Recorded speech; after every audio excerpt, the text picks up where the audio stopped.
Very আমার মনে হয় না একটা স্ট্রে ইনসিডেন্টে সবাইকে সমস্ত কিছুকে নিরাপদ না মনে করাটা ঠিক নয়। It is just one of the incidents. পৃথিবীতে সব জায়গায় এরকম করে অ্যাক্সিডেন্টস হয়, but this has to B strictly ডেল্ট। This is so wrong.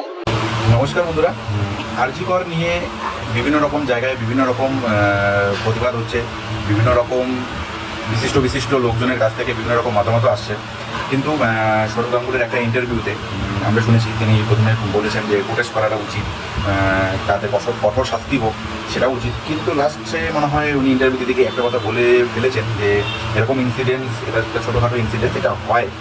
But এই কথাটাতেই খারাপ লাগলো শুনে। কারণ কি কোনো জিনিসই এরকম একটা মানে নৃশংসভাবে একটা মেয়েকে হত্যা করা এবং এত জঘন্য কাজ কখনোই একটা ছোট্টখাটো ইনসিডেন্টস বলে হয় না।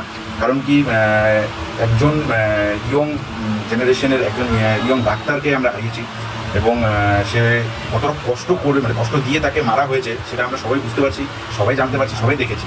তো সেক্ষেত্রে আপনার যে জায়গাটা রয়েছে আমাদের মনে, বাঙালির গর্ব আপনি হচ্ছেন মানে দাদা বলে সবাই আপনাকে সম্বোধনা করে। কিন্তু সেই ক্ষেত্রে সেই জায়গায় আপনার জায়গায় দাঁড়িয়ে আপনি জাস্ট খালি মানে কাউকে সাপোর্ট করতে হবে, তার জন্য কারো মন জুগিয়ে চলতে হবে, তার জন্য আপনি এটা বলে দিলেন যে এটা ছোটোখাটো একটা ইনসিডেন্ট, এটা সব জায়গায় হয়, তাই বলে এখানেও হয়েছে, এটা ন্যাচারাল। এই জিনিসটাই ভালো লাগলো না।